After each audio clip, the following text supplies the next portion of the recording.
ബീഫും IUIയും ചെയ്ത് ഒരുപാട് ഇഞ്ചക്ഷനും ഉണ്ട് കാര്യങ്ങളൊക്കെ എടുത്ത് അന്നൊന്നും റിസൾട്ട് കിട്ടാത്ത എനിക്ക് ഇപ്പം ഡോക്ടറിന്റെ ആ ഒരു ട്രീറ്റ്മെന്റിലൂടെ 1 മാസം ട്രീറ്റ്മെന്റ് എടുത്തതുള്ളൂ. അപ്പം എനിക്ക് ആ ഒരു റിസൾട്ട് കിട്ടി.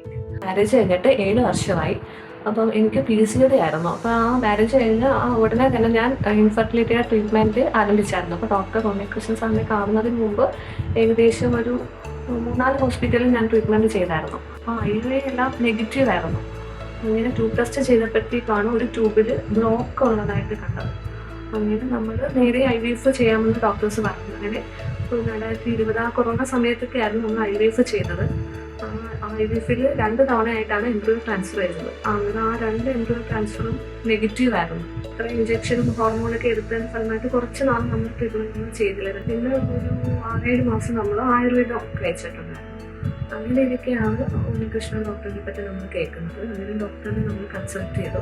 ഡയറ്റിനും എക്സസൈസിനുമാണ് കൂടുതൽ പ്രാധാന്യം നൽകുന്നത്. ഡയറ്റും എക്സസൈസും നന്നായിട്ട് ഫോളോ ചെയ്യണം, അതിനൊരു കോംപ്രമൈസും ഇല്ലെന്നാണ് ഡോക്ടർ പറഞ്ഞത്. അപ്പോൾ ഇതിന് മുന്നേ നമ്മൾ പോയ ഡോക്ടേഴ്സൊന്നും അങ്ങനെ ഡയറ്റും എക്സസൈസിൻ്റെ കാര്യമൊന്നും നമുക്ക് അങ്ങനെ പറഞ്ഞില്ലായിരുന്നു. അങ്ങനെ ഡോക്ടർ പറഞ്ഞത് കണക്ക് തന്നെ നമ്മൾ അത് ഫോളോ ചെയ്തു. ആദ്യത്തെ ആ ഒരു സൈക്കിൾ തന്നെ എനിക്ക് പോസിറ്റീവായി. അങ്ങനെ ഫെബ്രുവരി 7 2024 എനിക്കൊരു മകൻ ജനിച്ചു.